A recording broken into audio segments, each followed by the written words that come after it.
the second part of this week's episode of the It's Canon Podcast. We are your hosts. I'm Boris, and as always, I am joined by the one, the only, the magnificent, the something, the Phil. Hey everybody, how you doing?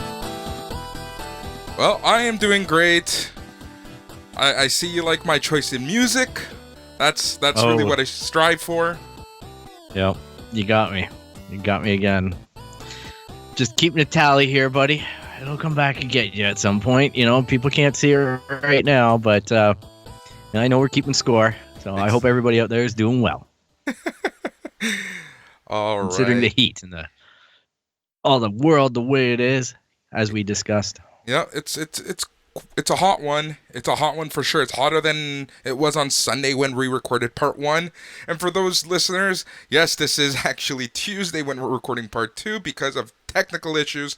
We had to postpone the recording. Not that anyone cares, but here we are. Finally able to talk digital versus physical.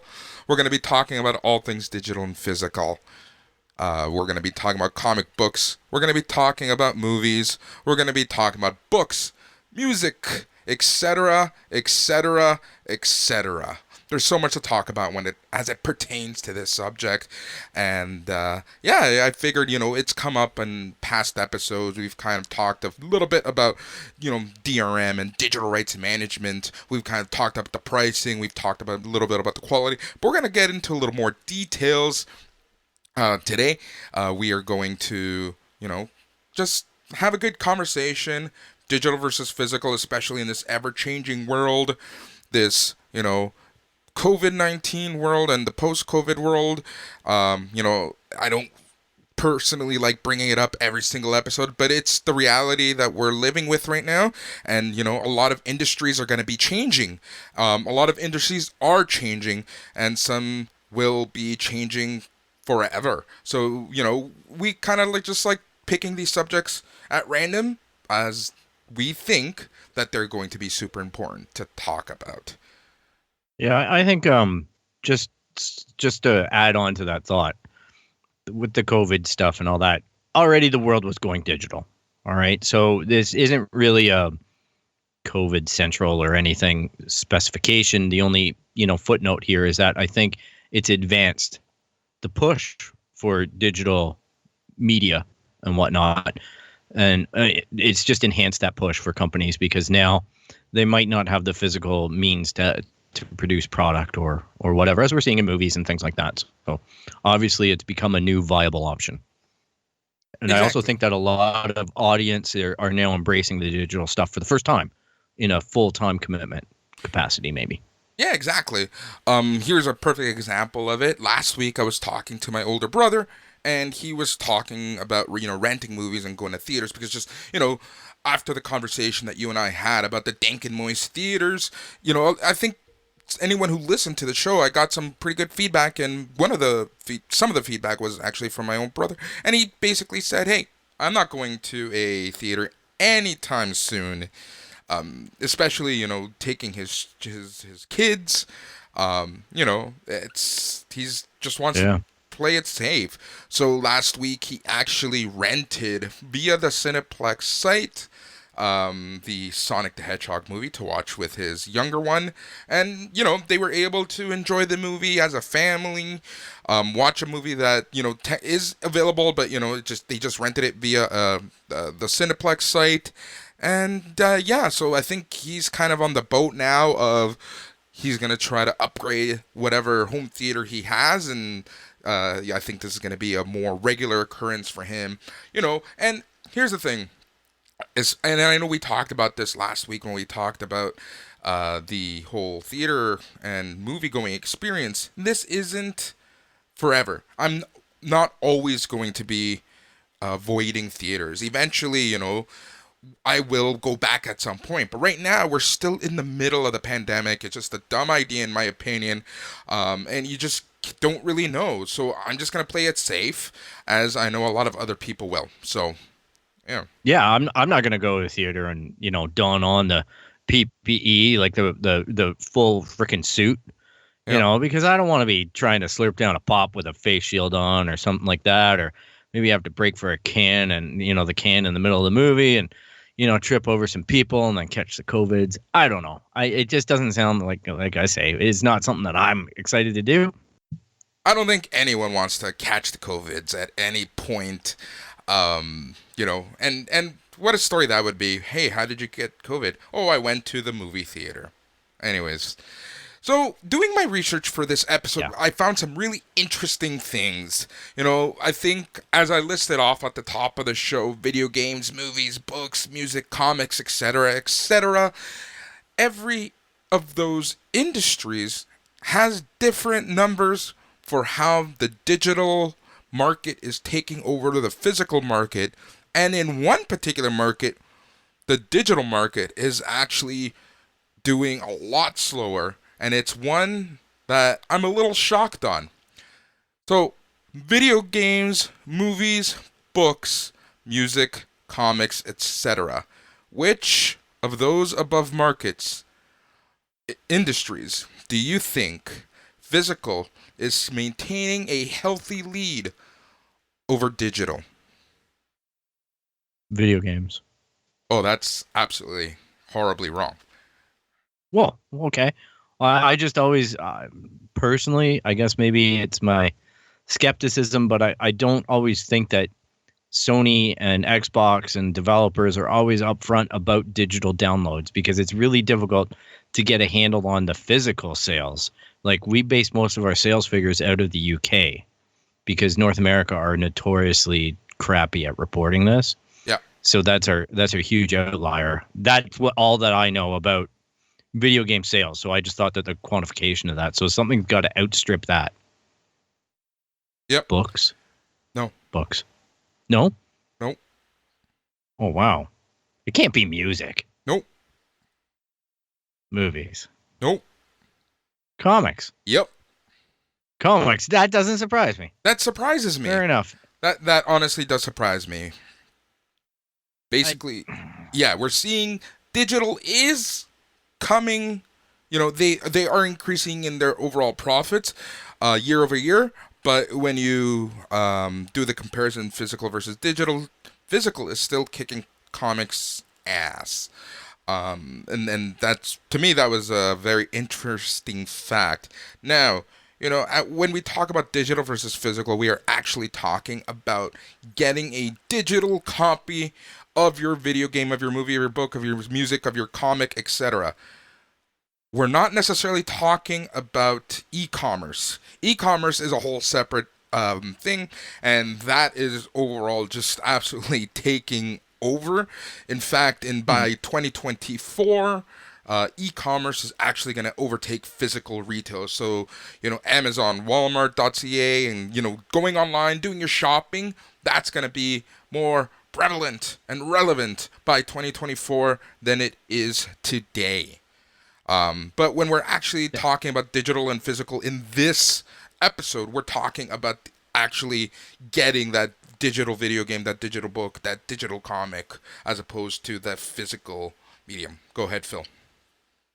Yeah, with comics makes sense to me because I think that there's a real tradition around going to the comic shop. And I think that's good for the comic shops. Yep. Like, honestly, I don't really want to see that trend change. I know that I've led on in the past that I read digital comics, but that's mostly because I feel that a lot of the comics that I'm personally pursuant of aren't as prevalent on shelf space and procurement for me in my local economy. I don't think that my comic shop is going to stock the stuff that I'm eager to read. They might stock the graphic novel when the graphic novel breaks and things like that, but issue to issue. So I'm doing digital, Dark Crystal stuff, things like that. Yeah, as it pertains to comics, I'll give you what my experience is. As a collector slash former collector, for those key issues, those important issues, I would always try to get a physical copy of those for my actual collection. But, over time, as I lived in smaller and smaller apartments downtown Toronto, I was running out of space. you can only keep so many long boxes. You can only keep so many comics out in the open, So I was actually starting to do the change into digital books as opposed to physical. Where physical, I would only get like key issues, really important comics to me, like the Batman type comic books, Batgirl, those things, the ones that I really want to collect. Those were the ones that I always try to get the physical copy. But as when I started this show and when I was running the Comics I Read website, I started reading more digital. I'm going to be absolutely open here that one of the reasons why is because I get a lot of comics via preview from the actual publishers. They'll send me a review copy, and all of those are digital. So I was reading a lot of my comic books digitally to begin with. And then I actually, through Comixology, which is owned by Amazon, I started buying some digital comic books just to, keep reading, do research for the podcast and whatnot. So, for me personally, I still collect in the collector's realm physical copy, but overall my day-to-day reading is digital. Like anytime I've posted on Instagram for the It's Canon podcast account, it's always a picture of my iPad with whatever it is that I'm reading. So that's how it is with me and comic books. Yeah, and you know what? The big iPads and tablets are great for reading the comics as well. Yep. As you get older, your eyesight sometimes gets crappier, and being able to adjust, the size of the boxes and whatnot makes it really cool and appreciation as well, because then you can start to look at the artwork differently. At least for me. Yeah, I've been a big fan of this migration into digital comics for a while, because then people can't criticize what I'm reading either. Not that I'm really going to go out on the bus and sit down and break out a Kylo Ren issue or something like that, but it just offers me a little more privacy. And like you say, the long boxes and all that, I've got my collection of this stuff like that. And yeah, I have no interest in spending all that money. Just, not only do comics cost a lot, sorry, comics, you do. It's also difficult to maintain the collection. It starts becoming anxiety. It does. When you're collecting like that, you're talking about creases, you're talking about mint condition, you're talking corners, you're talking the type of plastic bags, the different qualities of plastic bags, the different seals, the different everything. Like everything becomes an issue. Humidity, everything. And yeah, it's a lot of anxiety as a physical collector, unless you're going to really invest in maintaining that archive. Yeah, like a lot of people get their comics slabbed now, and that pretty much protects them from a lot of the elements. But then, you have some horrible worst case scenarios, is like what happened with me almost 2 years ago now, where my apartment got flooded. I live in a basement apartment, and the entire place got absolutely flooded. Every important comic book, like my Keepers box, was completely destroyed. That's kind of when I stopped collecting, per se. So sticking with comic books, in 2018, Comic Industry Resource Comic-Con estimated digital comic book sales in North America garnered $100 million, with overall sales rising approximately 4% in 2019. By comparison, comic book stores raked in about $510 million in 2018, with booksellers funneling in an additional $465 million. So that's $100 million, $975 million. So comic books isn't even close when you look at digital versus physical. Yeah. And it's the same thing with the books. I can see a very similar argument there, because when you go up to your local in Ontario here or Canada, you go to a Chapters or an Indigo, and it's got a lot of people in there. I don't know, like the physical sales of physical collections, those are dominant, and I think that there's a real ritual around the comic book store, and that's good. I'm supporting it. You go in on your days, you know your schedule, you know what's coming in. They're putting the books aside for you. You come in. There's nothing better than when the comic book guy sees you and goes, "Hey, Phil, how's it going? I've got your issues right here, man. All done. You know what I mean? And it's kind of like walking into a bar and they say your name or whatever, like cheers. There's that home feel, neighborhood comic book store. It's nice. And that's their wheelhouse, and they have to keep on doing that. The minute the comic store becomes disassociative or a little more, I guess, I don't know, like cleansed, not so neighborhoody feel.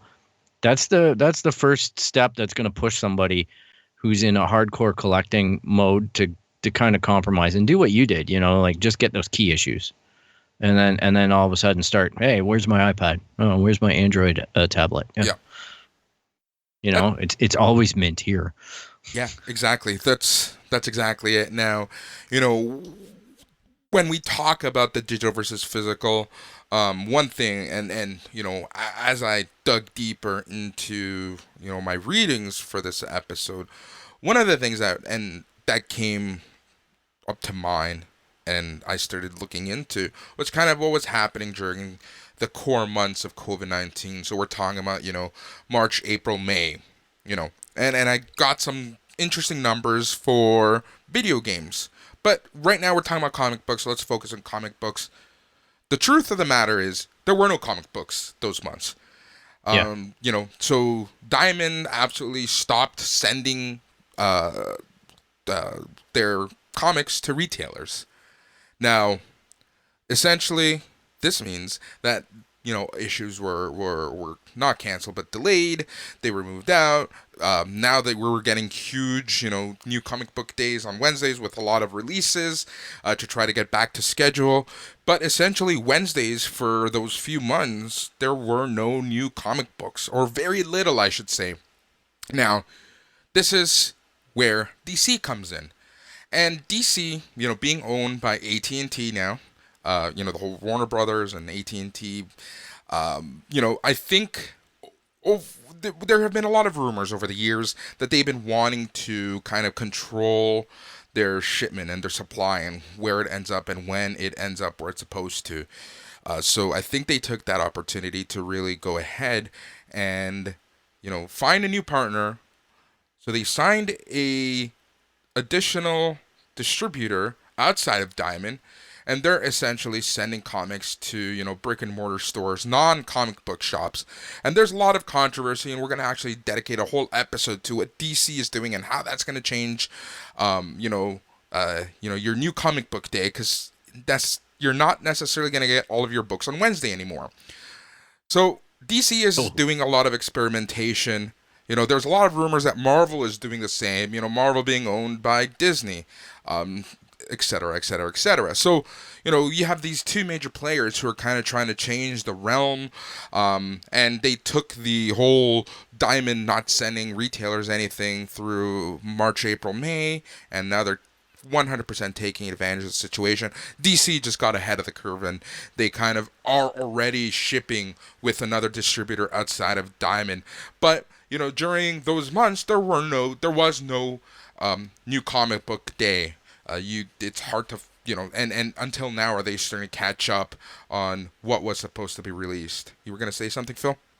Yeah, you know what? It's funny because I remember mouthing off in one of the episodes that I was, my comics are coming in digitally. And then I went on to Amazon to get my comic, and guess what? It wasn't there. Yeah. Because the physical shipments had stopped. They actually ceased all the digital shipments as well. Correct. So all the dates slid. So I'm just now getting back onto my train of newer issues because of that freeze. So it speaks volumes about distributorship and whatnot. And even with a company like Amazon, I would assume that they're still using those channels to distribute their comics into the comic book stores. Who knows what they do for bookstores or other outlets that might sell it physically.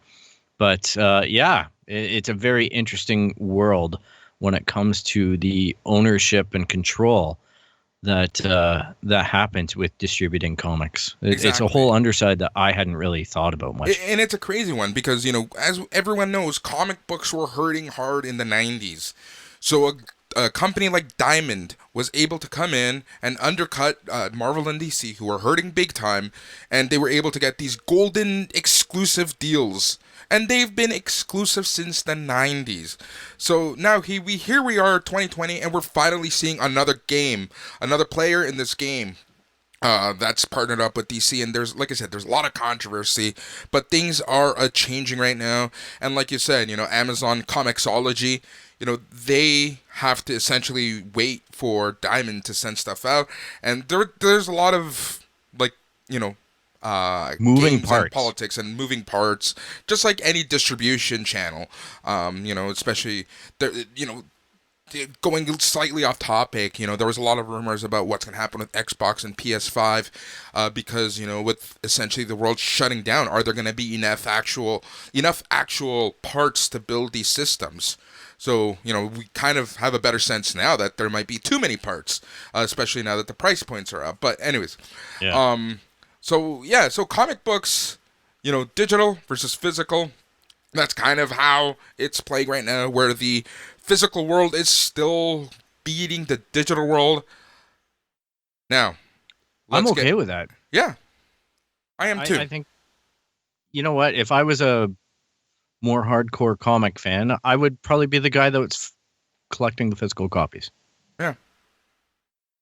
Overall, like I said, it just through weird situations I've had to change how I collect, but here we are now. Yeah, and I can understand on your side too. I totally get it, because I used to live in a cramped apartment, and you have to pick your battles. You have to pick your collections. Exactly. Now, video games, whole different story. Boy, wanna hear some numbers? This one's gonna be me. I'm you in this one, because I like collecting the physical copy sometimes. Yep. Like those core games. Yep. Killed me that you got Last of Us 2 in the physical, because I was so jealous when I heard the 2 discs and then you're loading 4 times. Wasn't really evoking much jealousy on my side, but I kind of like having that shelf of games, man. I kind of like having the whole series of Mass Effect 1, 2, 3, Andromeda, even the stinky one. All right. So, worldwide digital games market May 2020. I got the numbers. Oh, no. Are you ready to hear this? I'm curious. May was slightly down 3% from April's numbers. So, as the world was opening up more, people were buying slightly less video games, at least digitally. Are you ready to hear the revenues? There was no big titles in May. Everything got pushed into May. Yeah, but here's oh, yeah. Gosh. Are you ready for the numbers? Yeah, which month? Or this is May still. So May, down 3%.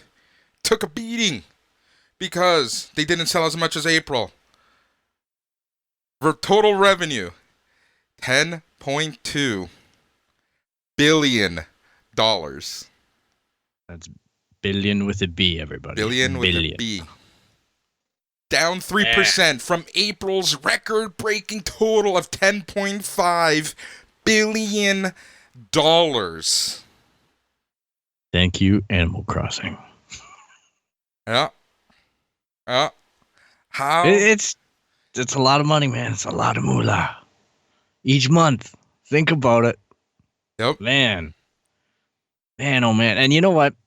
When I first bought the VR headset, the Sony one, I went in, was not expecting to buy it.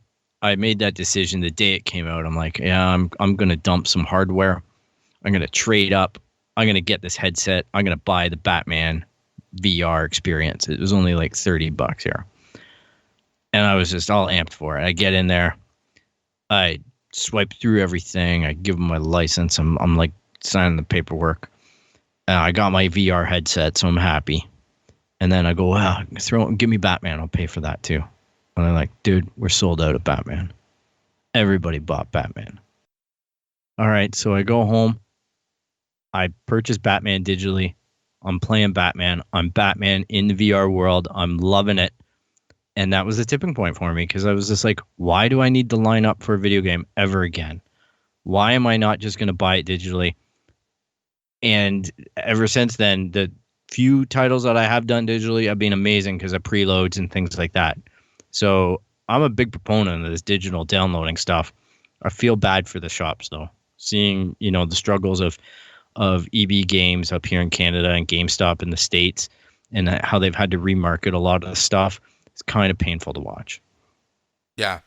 It's just crazy, just the numbers that we're dealing with video games, and this goes back to what we've been preaching in this show about how finally video games is getting their due, like their credit. They're finally being taken serious. And the reason why is look at the money that they're pouring in. Look at the money that's being brought in. It is absolutely insane. How can you not take this industry serious? Yeah, I can't imagine anyone not taking video game industry seriously at this point. It's dwarfing Hollywood. Yeah. The performances, they're scooping Hollywood's talent to basically make more effective games. I don't know what the paydays are like for actors or actresses who are doing those types of games, but it's got to be good, like it launched the guy who plays Trevor in Grand Theft Auto 5. It launched his acting career. Like, he was already an accomplished actor. He goes and he does a video game, and now he's in freaking everything. Like, he's just like got roles everywhere. Yeah, I was watching this thing, doing research for this episode about motion capture, and they just so happened to be talking with Troy Baker, who's the voice of Joel in Last of Us, and they were kind of talking about the actual performance that they gave for some of the mocap, and especially from the first game. They even had to call them back in to do reshoots because the director wasn't entirely happy with how one of the scenes played out. So, these are full-blown productions at this point now. This is full-blown work for these people. Someone like Tara Strong, who's one of the most famous voice actresses out there, she pops up in almost everything. Like, she's had such a brilliant career doing voice acting, video games, TV shows, cartoons, etc., etc. It's just unreal. And now you're getting like A-list stars actually doing video games, and that's just crazy. Like for Mass Effect 2, you had Martin Sheen. Yeah, that's absolutely insane. Like you previously pointed out, Mass Effect was a real launching point for a lot of stuff that way, and I think with Last of Us 2, seeing the digital, like just even the interaction and interplay between characters, that really highlights the mocap stuff too, and how effective it was, because there's not that weird distance between the characters. It looks like they're actually, seamlessly interacting on your screen versus that kind of weird thing that happens in video games where it looks really good, but the actual touch points are just kind of look like they're happening in outer space or whatever. There's just that little uncanny valley thing happening. Whereas it's completely not there. And my call it would be Sam Witwer of Clone Wars. He does Darth Maul, but he does a lot of stuff. Like, he's just all over the place with his voice acting and everything. So it's fun watching the people, these performers, because they're not just voice actors, they're performers. It's a performance, the same as Muppets or puppets. They're putting everything into it, and that's why the animators even animate off of the captures of them performing the lines, so they can get the mouth and the facial expressions down right. So kudos to them, because this industry has got to be huge for them. Yeah. So going back to digital versus physical, what boat are you on? Are you on digital or physical when it comes to gaming? I know you've kind of talked and hinted about this, but what's your preference? I think my preference is digital, as long as the hard drives keep on getting bigger. Yeah. And it'll be interesting in PS5 world or new Xbox world, Xbox Series X or whatever they're calling it. It'll be interesting to see what the handicap or what the disadvantage will be to a spinning hard drive versus the SSD. Yeah. Like, is it going to be really shit load times like they're talking about, or is it going to ruin the experience of the video game if it's spinning off of an external hard drive? Yeah. Right. That'll be the ultimate litmus test, I think, in the advancement of digital games, and the combative nature of storage and the size of these games. Because if you look at, Last of Us 2 or any recent title, you're talking 70 to 100 gigabytes, Yep. Of space, and then on a 2 terabyte SSD, space starts getting short fast. It really does. It really does. And think about the people who never upgraded their hard drive. There are some people who still have the 500 gig hard drive on their PS4. So space is a premium on those systems. But, obviously the video game market is starting to think of the future because, you have the Xbox One S or whatever they call it, the digital only version of the One S. Mm-hmm. And then for the first time ever, Sony is releasing a digital only version of PS5. So clearly in the video game market, they're getting ready because this seems to be the trend that where they are going. Well, they want it to go there because it's a whole distribution change in production, effort that gets to be skipped. So we're talking direct money into direct pockets for either the developer or the distributor, being a digital distributor, whatever. It's more money to who produces. But, and then you look at the pricing tiers too, like assuming that the core specs are the same on both versions of PS5s. The rumors are rampant that the PS5 digital is going to be $100 to $150 less than the disc version, right? And that makes sense if you think it's missing a core piece of hardware. That's pretty expensive to get. So yeah, it makes sense. 4K Blu-ray, right? It's not cheap. I don't know how Xbox are getting these drives in. Well, obviously bulk purchasing, and someone's making a cheap one out there. But Xbox One S has, and the Xbox One X has a 4K super drive in there. Sony are going to it, and Sony make their own drive, so I can only imagine that gets even cheaper on a wholesale production value if they're still producing them. But if you go out and try to buy a standalone 4K player, pretty much your option is to buy an Xbox One S or pony up for a really cheap LG. Yeah, exactly. Yeah, those are pretty much the options that are there. Now, for me personally, I'm a fan of digital. Again, going back to, I live in smaller apartments, downtown Toronto, spaces, premium. I prefer digital. I can pre-order the game, have it ready, have it queued up. It can download overnight. I love that. I don't have to go anywhere. I'm a fan of that. However, as it pertains to the second market and trading, you're kind of shit out of luck if you're a trader. Or like me, I have my little nephew who I trade games back and forth with now. He's at that age where, he'll buy some games, I'll buy some games, and we'll trade them at some point when we're done with them. And obviously there's exclusives that you miss out on not being the first owner of the disc, especially with DLCs and, Game of the Year editions and stuff like that.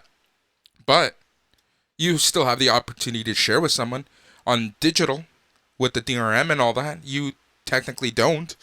Now, back in 2013, Microsoft pissed off a lot of their customers, potential customers, when they really started setting the stage for having this digital-only system. There was a lot of rumors about Xbox One and how it was going to be digital-only. And we've kind of talked about how Sony kind of just stepped on everything Xbox announced and did it better and did it properly.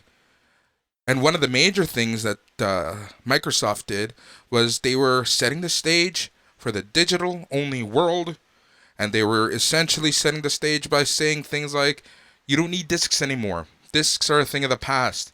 Through your Xbox Live account, you can even trade games with quote-unquote family members.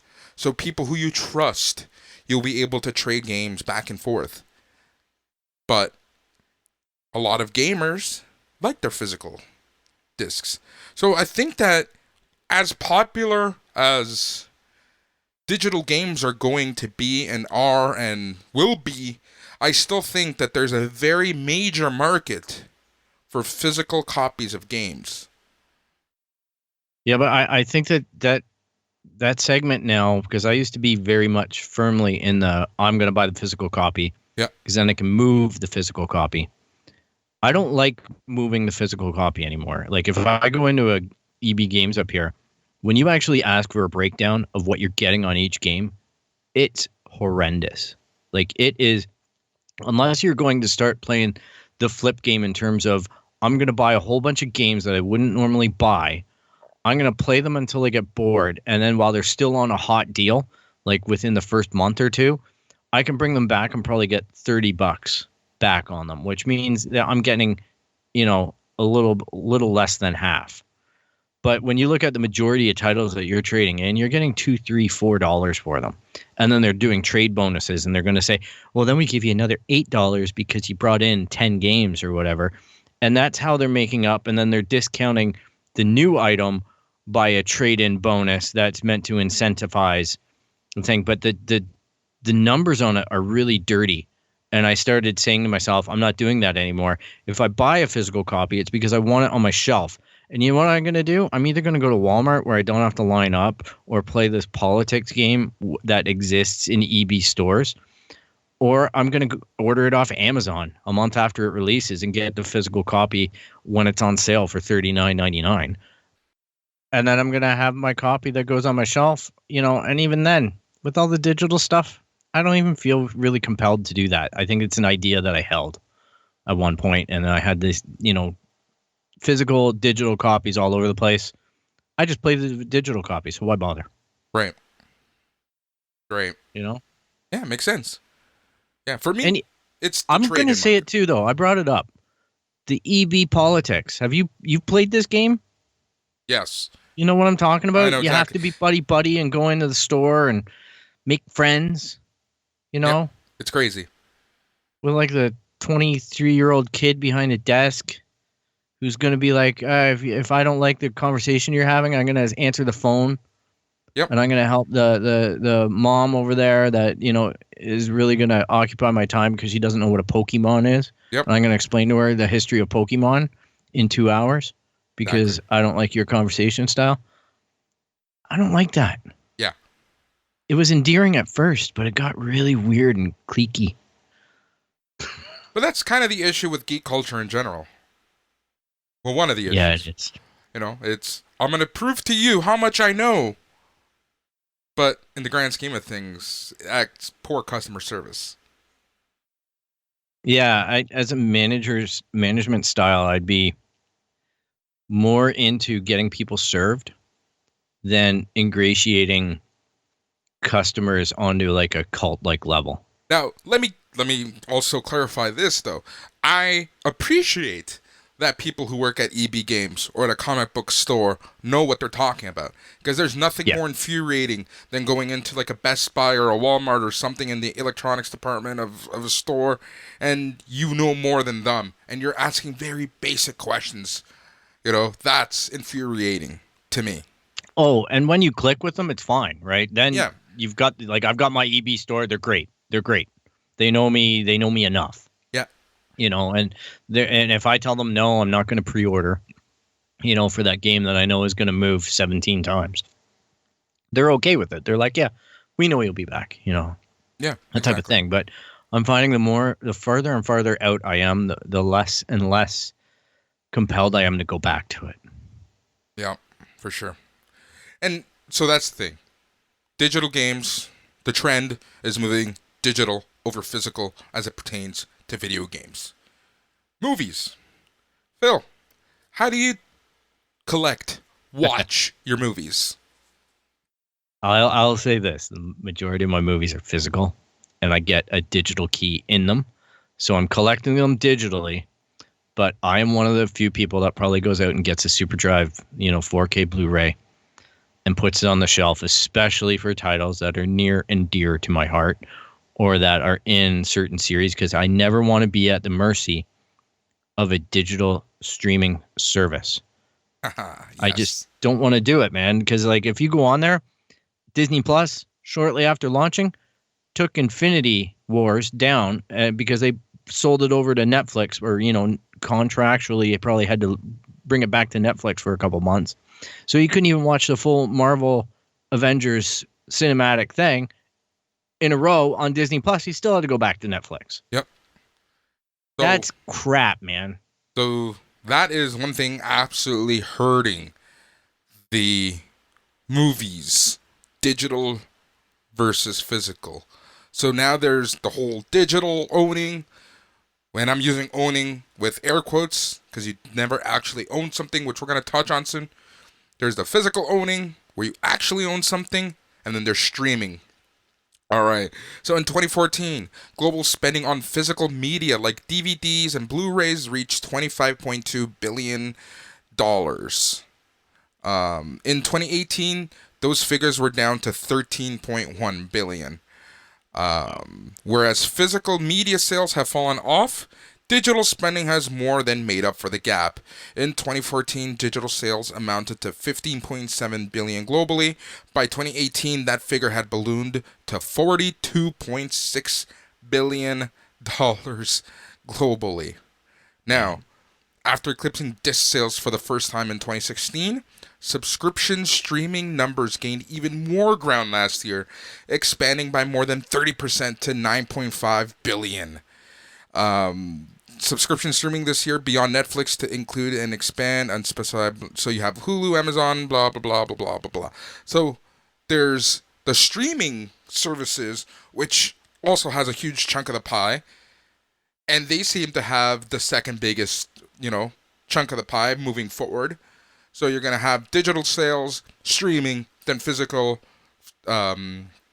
copies. Now that we're talking about actually owning things, let's talk about DRM quickly, because I feel like this is super important, especially as it pertains to movies. What is DRM? DRM stands for Digital Rights Management. You can read all about it. But here's the gist. You don't actually own anything that you quote-unquote buy digitally. You are essentially buying a lifetime license to use it as you wish within our rules. If you actually read the SLAs and the all the contracts behind stuff, you're technically not even supposed to lend it out to anyone else. It gives you, Boris Aguilar of, BR_Aguilar account, that permission to use it. And technically, only you are allowed to watch it. So here's the thing about DRM. You don't actually own it. You're leasing it for life. But whose life? The life of the actual service. The not only the service, but the right to be able to stream that service. So there have been multiple examples where people go on iTunes, buy a movie. Few months down the line, they log on to Apple TV or wherever they get their stuff from. They check. That title that they bought is gone. They call customer support, and what happens? Oh, we lost the rights to that. Here's a couple free coupons for free rentals. Yeah. You see, not something that I would be happy with at all. I think I've probably had in my lifetime a couple movies disappear off of Apple, which used to be my main, just because the not only did we have Apple as the main, kind of provider, most consistent when you got those disc codes, it also ended up being, too fragmented with there was the ultraviolet thing, and then which I thought was a movie, but it was a service, and that linked up with the other service that just went out, and then remerged with Google Play movies. It's a little bit easier now. I still prefer Apple because you get the extras and you get the bonus content, which is a big downturn for the Google stuff. But I think the Google stuff hangs on to the license a little bit better. Yep. There seems to be less documented disappearances. But the Apple thing is a real pain in the ass. And that's why I like the idea that I can just pull down the disc, throw it in, and as well as an audio and video file, apprentice. All right. I'm not going to claim to be an expert on it. I just enjoy a nice, crisp video. I enjoy HDR. I enjoy Dolby Atmos and all of those benefits in DTS and all these different little things that exist out in the home theater world. I enjoy that stuff, and the discs deliver an absolute outstanding performance because there's no bandwidth. Well, that's exactly it. Right? Look at during the COVID vacation that everyone had. Services like Netflix, Disney Plus, PlayStation Video, they all brought down their quality because so many people were hitting their servers. So Yeah. you weren't ever getting the full actual 4K or whatever you're paying for, because Netflix actually has a 4K tier, but you were never actually using it during the COVID period because they brought down the quality of everything and the bandwidth just so that they can keep up with demand. So as it pertains to quality, your physical media, your physical Blu-rays, whatever, what have you, are always going to win. So when it comes to movies, I'm on the same boat as you, Phil. I'm a fan Yeah. of collecting, especially things near and dear to my heart. Say what you want about Star Wars, I'll always collect Star Wars and the 1,000,001 versions of Star Wars. You know, all the Hey, chemists. one thing that does piss me off is Star Wars. I was talking to you about this last week, and I found out, I investigated, all right? I looked at Disney Plus, and they have a whole bunch of extras. Kudos to Disney Plus. They have a whole bunch of outtakes and extras from the Star Wars original trilogy that are absolutely worth watching, everybody. They are a joy. There's some cut scenes, some stuff that hit the floor. I've never seen them, or if I have, it's been years, all right? Maybe they're on some old version. I'd have to dig through collections. But I went and I checked the 4K versions, the bonus discs, and that shit ain't on there. So it's only on Disney Plus. Wow. So now we're even getting into a world, and this is why I bring this up. We're getting into a world where the streaming version, it might be the bonus content that's different or an attraction to go with that service to get the content. That's insane. Yeah. I thought that blew my mind the other night when I checked it. That's, and that, it's funny because I was on Reddit. I, messaged a few people because there's a lot of conversation about digital versus physical, and I just wanted some quotes and get some opinions. And actually, that's one of the things that came out is a lot of people prefer physical because they're getting the full versions, they're getting the extras, they're getting this, they're getting that. Some people are so particular that they don't even like the skip intro button showing up on a streaming service. So these people will always go out and buy the physical version. Now it's going to be interesting to kind of see if Disney releases The Mandalorian season 1 physically, whether they release the last season of Clone Wars physically. And like you said, now we're seeing exclusive specials and exclusive extras on content. Yeah, they're cultivating a real digital wheelhouse. Yeah. Which is alarming because I thought their fallback plan was going to be exactly that. Let's issue a Blu-ray of The Mandalorian. But now, with Disney Gallery and everything like that, they are cultivating a reason to keep the service while it's getting on its feet, keep the service for longer than the length of the show. Because now you're going to watch the making of the show every week. And now you're going to watch this every week. Now you're going to watch that. They're going to keep on luring you into content until they have a sustainable train of content that they can kite out over the year. And then I think the next move is release the DVDs. Right. Make the Blu-ray. And now we're, triple vaulting that shit for them. Now, here's a question for you. You probably had Star Wars on VHS. You probably had Star Wars on DVD. You probably have Star Wars on Blu-ray. And you might even own Star Wars on HD or Laserdisc or VCD or something that doesn't exist anymore. I know people who had the Laserdisc. I know people who did very too. envious. Yeah.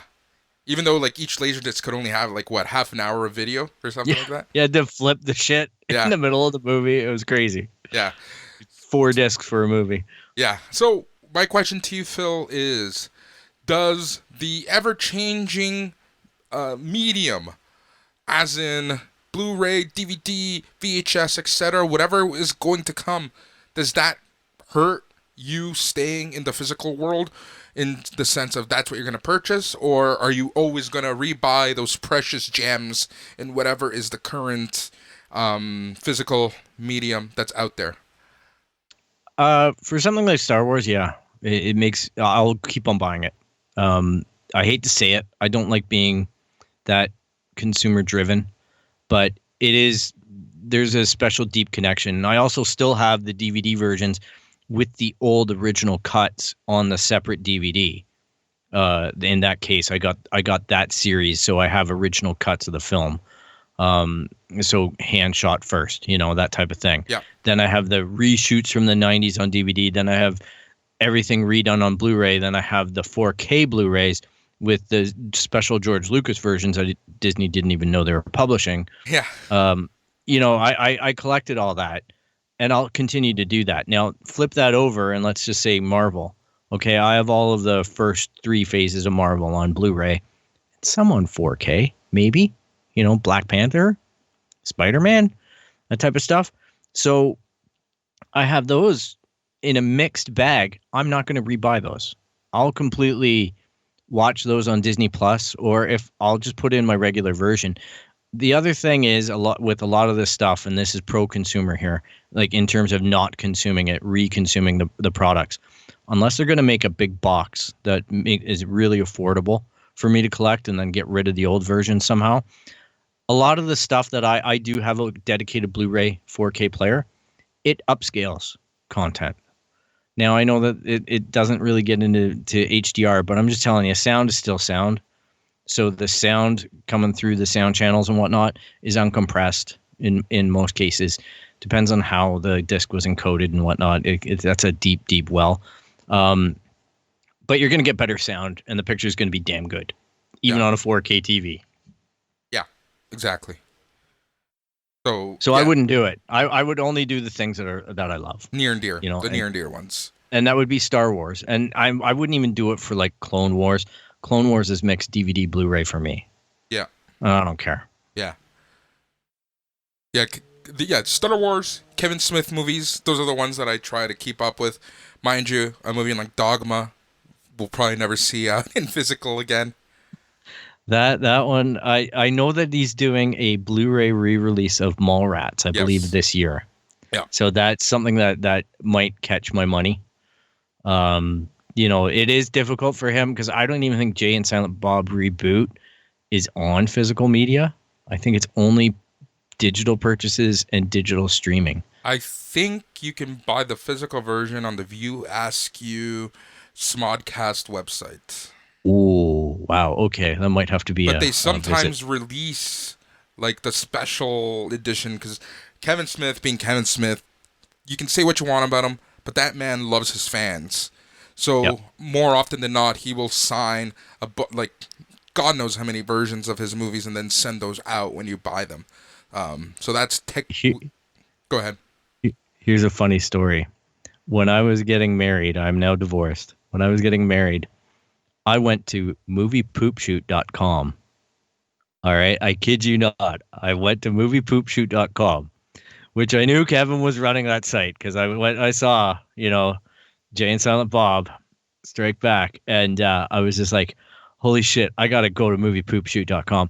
And I ordered 2 sets of action figures signed by Jason and Kevin of Blunt Man and Chronic. And I gave one to my best man. Amazing. You know who ran that website for Kevin? Who? Brian Quinn of Impractical Jokers. Oh, wow. Yeah, so he is actually very good friends with the View Askew people. He does the podcast with Walt Flanagan and Brian Johnson. Tell him Steve Dave. So he's very much in the Kevin Smith world. And actually, Brian Quinn was supposed to be in Comic Book Man, but he was signed to do Impractical Joker, so he couldn't do both. So that's when they brought in Ming instead. But yeah, just some random Kevin Smith facts and Kevin Smithisms. Anyways, so going back to what we were talking about, physical versus digital, there are, similar to how I collect comic books, that's how I collect movies. I have the things that are near and dear to me. that I will always buy, and whatever latest version of technology is available, I'll always buy those if they're available. But I'm a fan of the streaming. I'm a fan of the digital. You know, I'm not the biggest. Um, you know, the quality of things doesn't bother me so much. Like yeah, like if it doesn't look perfect 4K, I'm not gonna blow a gasket, is what I'm trying to say. So that's why I'm okay with streaming and whatnot, and that's pretty much how I consume. Like, I've spent so much money on physical movies in my early 20s, and you just lose track of how much you're spending. So Yeah, and as well, there's something to be said too, and this rule will always exist. It's great to just fire up Netflix or Amazon Prime or whatever your streaming service is, find a movie and watch it. Like last night I watched The Big Short. Always wanted to see it. Great cast, great movie. great movie. There's a lot of stuff that I really wanted to see because I used to work in trading floor industry in support, and I just wanted to see how accurate the traders were to that time frame. Yeah. It was amazing to watch, but I don't need that movie on my shelf. Yeah. You know what I mean? I just want to stream it. That's what Netflix pays for itself if you watch 2 to 3 movies a month. Yep. You know? Especially it's just movies, like, especially movies that you would never watch otherwise. Like your example there. A movie like that Eurovision movie that's super popular right now with Will Ferrell and what's her face from The Notebook, whatever. That Eurovision movie that's on Netflix right now. Who would spend money to watch that? But they will spend their time to watch it because they already have the service where it's available. So, it's kind of like a win-win for some movies in that sense. hey, you know what it is? It comes down to this. Netflix really is the new Blockbuster because we used to all get off work on Friday, go to Blockbuster Video or whatever the local video store was, spend 20 minutes looking around, arguing with the girlfriend or the wife or the significant other about which movie it was that you guys wanted to see that night. Was it going to be an action movie? Was it going to be a drama? Was it going to be a romance? Whatever it was. And then you're going to plunk down your $5 and watch it, rewind it, and return it on Sunday. Right? Yep. Now Netflix really is that hole. Like, it really is that absence. It's just like, hey, guess what? You don't know what you're going to watch tonight. Now you can have the argument in your living room. You can determine. Maybe you can watch 2. Maybe you can watch 3. Yep. Here's a fun fact about Blockbuster and Netflix. This is why I love, just never forgetting about stuff. Back in 2000, Blockbuster CEO, whomever that was, had the opportunity to buy Netflix for $50 million. And he said no. That's a lot of money. Yep. Hindsight is 2020. Right there. Man, oh man. Could you imagine? That guy must be kicking himself to this day. Just like, oh man. Because Blockbuster, there was an amazing time lapse out there that I saw, I think, on Twitter, where it showed the rise and fall of Blockbuster Video across America and Canada, and about how much dominance they had. And then when Netflix started streaming, because originally Netflix was just mailing you movies, right? They were just, trying to take away the brick and mortar of Blockbuster Video. And you think about the space that those businesses occupied to display all of those copies, right? Like, it's just an amazing model in business. Yeah. And then it just all evaporates, like, literally in the space of like 5 years. It's just gone. Yeah. Just no more Blockbuster. Literally to zero existence. It's very rare that you get a company like that. Like, say what you want about BlackBerry. BlackBerry's still there. They're just in the enterprise security realm. But Blockbuster just does not exist whatsoever anymore. Like, it's a non-entity at this point. It's absolutely crazy. And like you said, Netflix had they had the machines and the mail-in movies. So it's like, obviously the Blockbuster CEO just didn't see what was in front of him. And really, the whole streaming thing didn't come until later on in the 2000s. So it was, I'm kind of happy the way there is, Phil, there is a universe in our multiverse. Yeah. Where where we're still going on Friday nights. yep, yep, into Oh the man, blockbuster Netflix or it's whatever. really good on companies like 20th Century Fox as well to just raise the hand and go, we don't know what the heck's going on in the industry, and sell out to Disney. I know a lot of people are upset about that, but they are self-admittedly were like, we can't keep up with this shit. We don't know, like the industry is moving faster than we are, and we know we're doomed. Yep, So they took that sale, and they were like, man, oh man, they're lucky they got in that bidding war with Comcast. yep. So here's a little bit of feedback I got. Physical versus digital. I like to have physical discs because they look nice on a shelf, allow me to have cool cover artwork, and it gives me more of the feeling that I own the movies. With digital, you never really own anything. You just pay to have the rights to stream the film. The service goes down, no movies. Service ever shuts Yep. down, no movies. No internet, no movies. I know there are exceptions to this, but it's similar in principle. Quality, image quality is superior to physical media no matter how people spin it. Same goes for audio. So it's, Hey, I as think a well, lot of. I want to point something out. Here's something that's going to get into your gears here, and I'm sure you've thought about it. But let's just hypothetically say you're streaming a movie, all right? And there happens to be a very attractive person on the screen, and you may rewind it a couple times. Or maybe there's an interesting bit on screen that you're geeking out over that you really want to just dive into. So you start doing rewinds, rewatches, um, things like that. They get all those data metrics. Netflix does. Yep. They're building a profile based off of, maybe it knows that you're looking at Jennifer Connelly on Snowpiercer, Boris. Oh, it knows. Maybe it's aware. Oh, it's Yeah. aware. So I'm just saying, like there's that big creepy algorithm that we talk about a lot that's watching what you watch. Whereas when you put that disc in, you can do whatever you want with it. You can be on the internet. You can not be on the internet. It doesn't know what you're doing.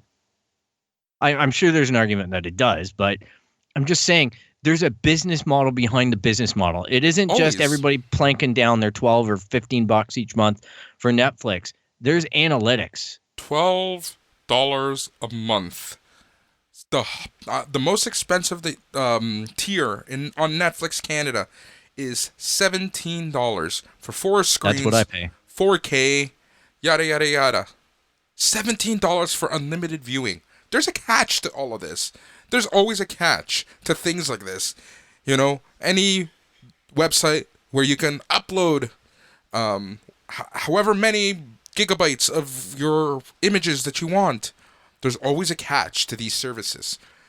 And yes, you are paying for Netflix, but like you said, there's more going on behind the scenes. There are trackers, there are things like that, and they are selling this to the highest bidders, which probably are a bunch of suits in movie studios who are planning to make a movie or seeing the trends or what have you. So Yeah. there's always more to it than more than meets the eyes. Yeah, it's just something to be aware of. I have no evidence to support it. It was just a random thought when I was thinking about recording this episode that really kind of churned me off a little bit about the digital streaming platforms. In addition to those other things, if your internet's down, that type of thing, you're really screwed on that too, which is why I like physical media. But it is, a worry that I have in the back of my mind that how that data analytic is used, because already, you can just, if you have multiple profiles on your Netflix, you can see another person in your household that's on your Netflix has a completely different view of what's new, what's relevant, what to watch next. I give my 82-year-old father access to Netflix, and man, his Netflix looks way different than mine. Yeah. I can tell you that. My dad's too. Like, number one, he has everything in Spanish, so that adds a level right there. Boom, you're gonna get more Spanish movies, more Spanish soap operas, telenovelas, and things like that. As part of your recommended watching. So, there is a lot going on in the algorithm in the background. I have a question for you, Phil. Sure.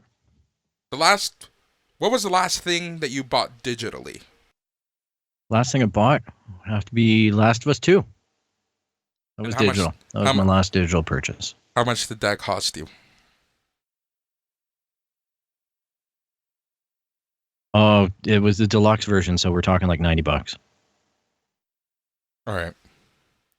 Well, if you were to buy the physical version of the exact same thing, it was the exact same price. And that's something that always comes up when we're talking about digital versus physical. And it's the pricing. And people always, myself included, say, if I'm buying something digitally, why am I spending the same amount of money than buying something physically? Shouldn't digital be cheaper than physical? You would think so, right, Phil?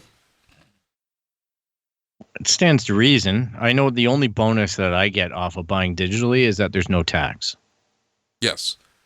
Yes. So I save 13% right there as a Canadian in On Ontario.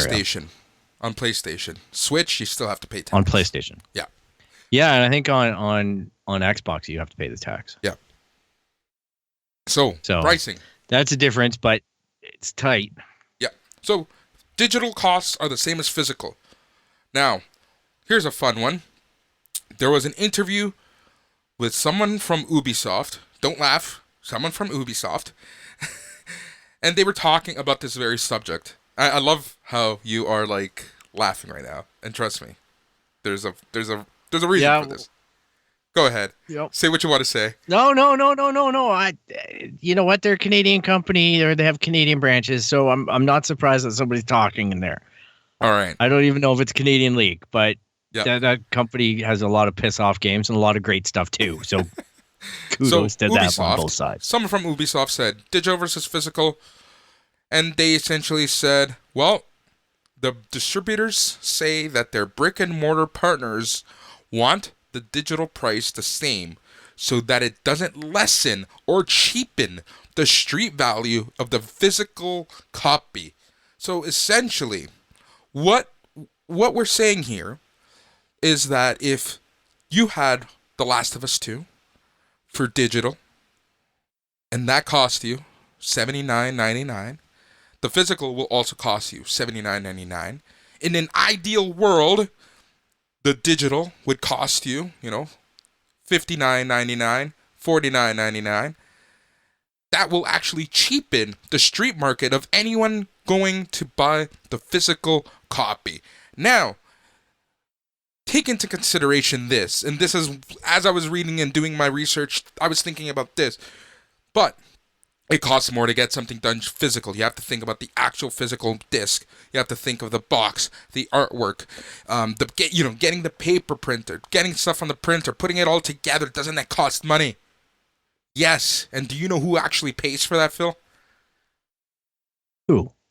The stores, the brick and mortar stores, actually pay the extra that it costs for something to be physical. So because they are putting the extra cost into just selling stuff, and you also have to take into consideration they have to buy in bulk, they have to buy displays, they just can't buy one or two copies. They, typically these things come in packages. They have to buy extras, they have to buy this, they have to buy that. When we talk about comic books, they have the variant covers, and you have to, there's the 1 for every 10, 1 for every 25 that you buy. There's a lot of things that have to go into consideration for brick and mortar stores. So they're the ones who are actually saying the digital copies will be the same price as the physical copies that we're selling. And the funniest part about all of that is you have companies like Ubisoft and whomever saying, "Oh, well, yeah, sure, of course," because for them, at the end of the day, they're essentially making a lot of extra money because they're never actually paying for the extras to make it into a physical copy. So that is why a digital copy of something costs the same as a physical copy of the same thing, and that is because the brick and mortar stores, the EB Games, the Barnes and Noble, the Chapters, the Walmarts, the Best Buys, what have you, they're the ones. Yeah, they're the ones who want those prices to be equal so it doesn't cheapen their overall product. It's price fixing. Yeah. But the thing is, I'm sorry, it's monopolistic 100%. behavior, or it's affecting distribution channels, right? But there is a lawsuit over this with ebooks because the same attitude prevailed in ebooks, and then there was some kerfuffle in the courts, and then it turned out that ebooks are actually, because they're cheaper to produce and distribute, are actually allowed to be sold for cheaper. So that's when I really went into ebooks. Just on our segue, I don't know if it's where we want to go, but that's where I went into ebooks because ebooks became a lot cheaper to buy. Now on the video game side, I'll put in this one little last kick at the can. I do like digital sales because they have digital fire sales. All right. So I love it when I go into EB and I'm hemming and hawing over a game or whatever. And I'm thinking, oh man, I don't know if I want to spend the money on this. Do they have a used copy? Blah, blah, blah, blah, blah. And then you come home, you go on, and there's a digital flash sale, and that game's on for like $29. Yeah. It's like, yes, thank you. That's where they get them a little bit. But I have, and people, we're coming out a little anti-corporate or whatever on some of these entities. If that's what you love to do, then go do it. I also strongly encourage you to go and support local. If you have local stores that are independently owned, by God, just go and give them some money and keep them afloat, especially during this time. We have one in Newmarket called Microplay Newmarket. Love the place, friendly. They don't do that cliquey stuff. Really great people and whatnot. And sometimes I go and I buy video games. I think I bought Animal Crossing there because I just wanted to support them. Yeah. I just wanted to not give my money to another digital entity to get the game, even though it was more convenient. I just was really, and I still feel this way about certain titles or certain games, just really want them to get the business. Yeah. But and that's with the books, man, oh man, my digital books. Ooh. Yep. So I can see an antitrust lawsuit coming in the next 10 or so years with video games and whatnot because it is price fixing that's going on. And it's something that I've always wanted to know exactly why, and reading this interview, and it's hilarious that they actually admitted to this, but sure, why not? Now, also, as it pertains to pricing, within a year, if you log on, a game that came out last year or the year before, something like, Battlefront 2, if you go to a brick and mortar store, that version of Battlefront 2 has decreased in price minimally. However, if you go for the digital version, you can get that digital version for $5, $10, $15 max now. So over time, digital, the prices do come down quickly. But as they are the hot new product, the brick and mortar stores essentially don't want to cheapen their stash. So we will never, at least in the foreseeable future, have a world where digital is cheaper than physical. At least with video games, but at the same time, keep an eye on stuff because when sales flag, when sales start to go to shit, you'll see on the digital front that they reduce quicker. You'll see them drop to $59.99 from $79 here in Canada after a month or two if the title's struggling. And you'll also see holiday sales. Just keep your head on your shoulders. Whenever you're in the mode to do a planned purchase, just be sure to get through to the Friday of that week because usually on the Friday is when the flash sale starts and it goes through until the Tuesday or the next Friday, that type of thing. You'd be amazed. I wish that there was more heads up as to what's on sale, but it's just to undercut those stores. Yep, 100%. 100%. It's just crazy. It's just crazy. It's not really a good feeling as a customer. It really isn't. That's the reason. Now, you just said something very interesting. It's not a good feeling as a customer. Now, if you are someone who gets a cut of the pie, let's talk comic books.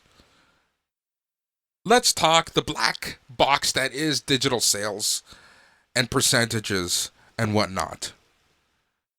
The creators are only now starting to see how much digital sales are going into each book. And I found this really awesome breakdown from a good friend of the show, Jim Zub, who lives in Toronto. been on our show a few times in the past and previous iterations, and we talk, and he talks on a blog post about how the pie is divvied up. So let's do this. On a basic comic book that costs $3, for simplicity's sake, 30% goes to the mobile platform, so Apple or Google. That's the standard fee. And even that fee is right now being fought by a lot of people. And I believe there's even going to be a court case soon or coming up, or there is one against Apple and this fee. Now, man, that's a lot. Yep. 30%. Jeez. Yep. Now, 35%, or more specifically, 50% of what's left after Apple or Google takes their share, goes to Comixology. Comixology essentially distributes all of the digital comic books. And I'm not talking about DC, the DC app or Marvel Unlimited, where it's essentially like a streaming service of comic books. We're talking about a purchase from Amazon's Comixology. So that leaves us with $1.05. And this is split between advertising, publisher, and creative team. And each publisher has their own digital rates, and it varies quite a bit from everything that's been reported. In some cases, publishers don't offer any percentages of digital sales to the creative team on a creator-owned title. Other than that unfortunate scenario, some publishers are making the same amount they would on a print copy, 11 to 12%, while on the higher end of the amount is split evenly between the two. With such a large range, it's hard to nail down exact figures, but it does give you a sense of how things tend to work. So $1.05 is left for the people who actually do the work, and I'm even including the Image of the worlds, the IDW of the worlds, whatever your publisher is. $1.05 goes to the entire creative team and your publisher. All I can say, ladies and gentlemen, is be sure to go down to your local comic book store and buy some locally produced comics, right? Some stuff that's independently made, because those people, all the other creatives on the other side too, but man, that's a hell of a racket. Yeah, buy direct. A hell of a racket. Buy direct from your favorite comic book creators. Everyone has our website. Buy original art, buy prints, donate to their Patreons and whatnot. At the end of the day, changes like the whole everything. Now I understand when I go to a comic book convention what I'm seeing. Yeah. Yep. I get people selling prints. I get people selling art a lot more now.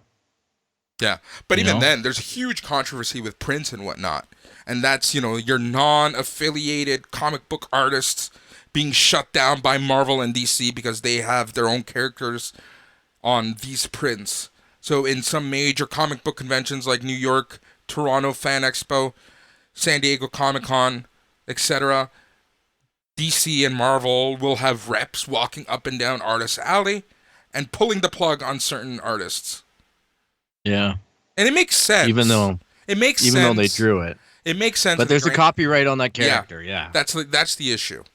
And, it might be a weird representation, or there might be nervous of how it's going to be represented in somebody's art, and you are making a profit from it. But, do what you can and support your local creatives. Please, this is eye-opening for sure. So hopefully you can do that. Like I said, everyone has a Patreon, everyone has a store. Reach out to them. Visit them at your comic book stores, at your comic conventions, and whatnot. Amen. So yeah. So how's that? How's that for the world that is comic books? I knew comic books was a tight game. Like, honestly, there can't be a lot of margins or anything in there. But hearing that breakdown, especially with the digital comics, man, I don't know. I'm in the corporate comic world right now a lot. I still support my friend Steve Gilbert on his independent comic and comics and ideas. it's kind of fun when you see your high school teachers and stuff in comics. Yeah. But when it comes to the, the canon stuff that I read for Star Wars, I'm not as concerned because I'm pretty sure that there's probably some pretty hefty contracts on the backside for the IPs that are being paid out to the artists, because for them to take the job, it has to pay. But for everyone else that's trying to get into these channels, that's just suckage. Yep. It's hard. It's really, really hard. Now, one thing that we haven't talked about through all of this, we've given our opinions, we've given some numbers, we've given some stats, we've given some industry inside info. There's the whole convenience factor, Phil. There's something to be said about the convenience of digital as opposed to physical pre-COVID world. And now, in this world that we live in now, this brave new world, there's a lot more to be said about the convenience factor. And again, I'm not talking about e-commerce where you go on to Best Buy's website, make a reservation, go to Best Buy, wait outside, and pick up your copy of the physical game. I'm actually talking about the digital version of whatever it is you're buying. There's that convenience factor that outweighs, in my opinion, a lot of, especially today, having to go to a mall where people may or may not be wearing masks, where the store may or may not be clean, where someone may or may not have COVID-19, that was there or will be there or whatever. So there's a lot of things to take into consideration actually going into a store right now. So, as we talk about convenience, there's something to be said about just the overall convenience of being able to, on your PlayStation or Xbox, buying a movie, buying a game, buying whatever, TV shows, whatever you want. Comic. And it's all there. It's all waiting for you. And you can probably find a better price in the grand scheme of time. There's something to be said about convenience. Yeah, there is. And it's got me. Like, that's been the biggest allure, and it's intensified during this whole pandemic stuff. Is just the idea that I can just not touch something that somebody else has touched. It's digital, it's mine, it's on my device. It comes in and it waits for me to play it, whatever the situation is. That's huge. Yep. It's absolutely huge, and it's a game changer going forward, right? Because I think this is something that's not just going to disappear in the next year or so. So it's going to intensify the market. I'll even look at Microsoft. They decided to close down the stores because their online sales are so good. Yep. They're just like, screw it. We're done. We're pulling the plug. We're not trying to compete with Apple anymore. We know we can do what we need to do on the e-com, on that, ship the product, get it to them, whatever, issue the license, do whatever. Yep. E-commerce side is really huge for Microsoft right now, and like you mentioned, here in Canada, their Microsoft stores, they had one in Square One, and wherever else they're all being closed down. I think all over North America, 864 stores. There you go. That's huge. They're only keeping 3 open, like flagship stores. Something crazy like New York. Yeah, makes sense. Paris, stuff like that. Yeah, makes sense. Yeah. But yeah, there's something to be said about convenience. There's something to be said about, the safety. And I don't want to fearmonger. I'm not about that. But the reality is that everyone has their own situation. Everyone has their own reasons for wanting to buy whatever the way that they want. There are some people who right now and for the foreseeable future would rather just buy a digital version as opposed to a physical version. And to me, that makes a lot of sense. What about the segment? I think we've elevated to a point in our lives where we look at stuff, at least for me, I look at stuff and I go, hey, look, I'm going to buy and pay for that video game, or pay for the video game, obviously. I'm going to buy and pay for that digital comic or that digital ebook because I want to make sure the artist gets paid. All right. That's near and dear to me, that the people who are, in my ideal universe, I know the numbers may not work out that way, but in my ideal universe, I want to sleep soundly at night and know that someone got paid for the creative content that they made. But you know what? If you wait long enough, I'm sure you can steal the crap. I'm just here to say, please don't. Honestly, digital stuff, especially in the comic book world and the digital books and whatnot, we put the 13% savings for tax if you're in Ontario, that type of thing on the video games. do your best to support the artists, everybody. Like, really, the content creators need the support in order to know how successful something is. They don't want to read how successfully their product was stolen. Yeah. All right. So just keep that in mind. And I know everybody's got a different situation. I'm not here to judge, but I'm here to encourage that we continue to support all these creative people, because they need to know in order to keep creating what it is, and they need to make a living too. All right. Shit's tough. The amount of times, now let's take that away from it, the human aspect of stuff. Let's focus on the publishers, the DC, Marvels, and whomever, the video game publishers. They need to know what's popular or not. The only way they know this is by tangible results. Well, like sales. If people are downloading via BitTorrent, they're never going to know that something's popular. The amount of times that a quote-unquote popular comic book has been canceled and there's been outrage, but when you look at the sales, they're super low because people are BitTorrenting them or sharing or whatever. It's just hilarious and sad all at once. If you want something, if there's something that you actually like, go ahead and buy it. You know, and again, we fully understand that everyone has their own situation, especially today. But if there's something that you're truly passionate about, you know, and really want to help someone, right now is the time to really put that foot forward and help them out, and buy the legit copy of something, or go direct to them and buy something.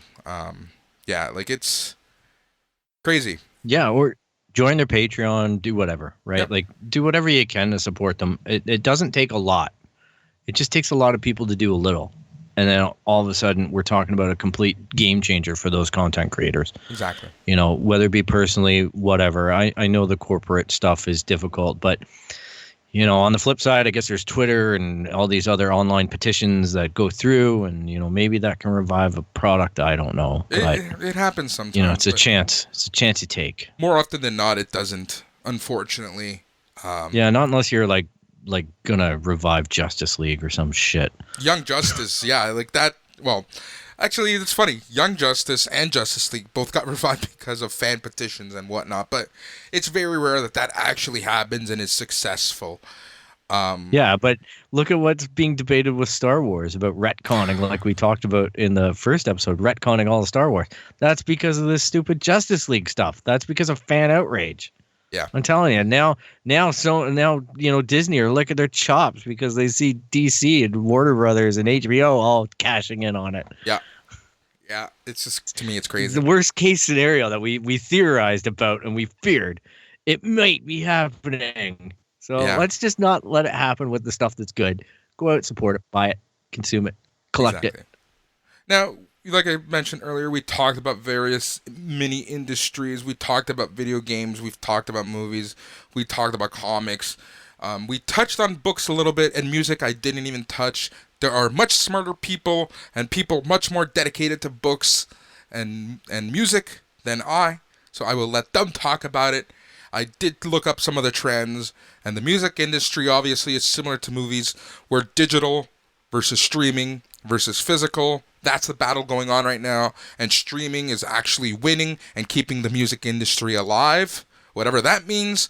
And again, I wonder how much the actual artist gets out of every stream or whatever. I worry about music. Yeah, I worry about music in that the artists aren't getting compensated and they're written into these horrid contracts. But something that I made a choice for music, just briefly, would be I realized that a lot of my habits have moved to online streaming. Yeah. So a little bit concerned about that. I picked up a Sony digital Walkman. Yep. And I picked up additional CDs that maybe I'd lost from my collection or lost track of in the cars in the past. And I bought physical media for a lot of music that I really wanted to preserve, and I preserved it digitally through my CD on a high-res audio player. Yep. The one feel old school. Yep. The one niche market in the music industry that's keeping physical sales alive is, you guessed it, albums. Actual albums, records, whatever you want to call them. That's what's keeping the physical sales alive. And that is actually right now the highest selling item as it pertains to music in the physical world. But overall, similar to movies, the streaming services seem to be running the show right now.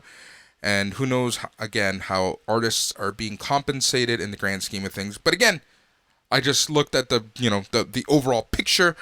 I will let much smarter people, much people who are more into that scene, do that talking. I wanted to focus on video games, movies, and comics. Yeah. Because that's I will say what we talk about. I'm a bit of a music nerd. Yep. Bit of a music nerd. I don't know much about the industry though, so I will leave that discussion for smarter people than ourselves. Yeah. I will say this though. When you go see your local artist or band when concerts come back on, all right, when we get into the new world where we're okay to gather possibly for an event or there's social distancing involved, whatever, make sure to support that artist and buy some of their merch or whatever at the shows, because a lot of the time that's what these artists are making money off of. It's not off of being streamed on Spotify. It's off of merch sales at the back, right? Like getting that concert t-shirt, that really overpriced one. But I'm telling you, as a guy who's collected a lot of concert t-shirts and gone to a lot of shows, I'm really happy to have those shirts now. But as well, knowing it's even better knowing that it supported an artist that probably made the difference between a successful tour and an unsuccessful tour. Yeah.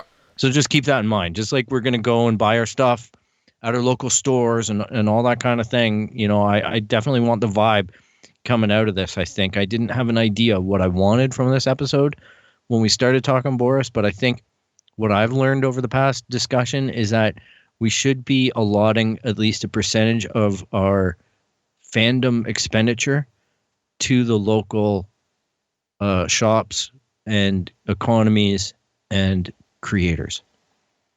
I think that is a perfect way to end this discussion. At the end of the day, we all have our own use cases and preferences. There's going to be many options and many more options that we don't know exist yet moving forward. But the market's going to ultimately choose what the consumer chooses, and there's going to be advantages to both digital and physical. And as you saw, every industry, whether it be movies, whether it be video games, whether it be comics, whether it be music, whatever it is, digital versus physical is a thing. And at the end of the day, however you consume, whatever you consume, and however you consume it is fantastic, as long as you do reserve a little bit for the creators themselves, because at the end of the day, unfortunately, they're the ones who are losing out the most in this digital versus physical world. We, the consumer, are getting the most out of it, and the creators are getting the least. So, as Phil said, support your local artists, support your local creators. They're the ones who help us through these rough times, you know, with their music, with their books, with their comics, with whatever it is that they're releasing. So that's digital versus physical here on the It's Canon podcast. Phil, do you have any last words? Nope, that sums it up, man. You know, maintain promote your local shop, drop in once in a while, give them a little bit of cash, collect that physical copy. But you know what? I'm sure people have enjoyed the show. And if you want to come and find us on the internet, I want you to go to www.itscanonpodcast.com on Instagram, Twitter, Facebook. You can look us up at It's Canon Podcast. Email is show@itscanonpodcast.com, and subscribe via Apple Podcasts, Spotify, Stitcher, Google Play, really anywhere you get any of these podcasts. We're on there. If you like what you hear, please click the subscribe button and have yourself a wonderful week, everybody. Yeah, that's awesome. Thanks, Phil. As always, everyone, thank you for listening. It really means so much to me that, you know, as uninformed as I am, I can, inform myself and therefore help you understand this crazy world that we live in with our geekdoms, with our fandoms. And stay tuned, because here at the It's Canon Podcast, we will have many more episodes where we explore a little bit of comics, a little bit of video games, a little bit of wrestling, a little bit of toys, a little bit of music, a little bit of books, a little bit of everything. And you know what the best part of it all is, Phil? Apparently, it's all in canon. That's right. Thanks, everyone. As always, I'm Phil. I'm Boris. He's Phil. I don't even know what I'm saying anymore. What? Thanks, everyone. I'm Boris now. Oh, shit. Goodbye.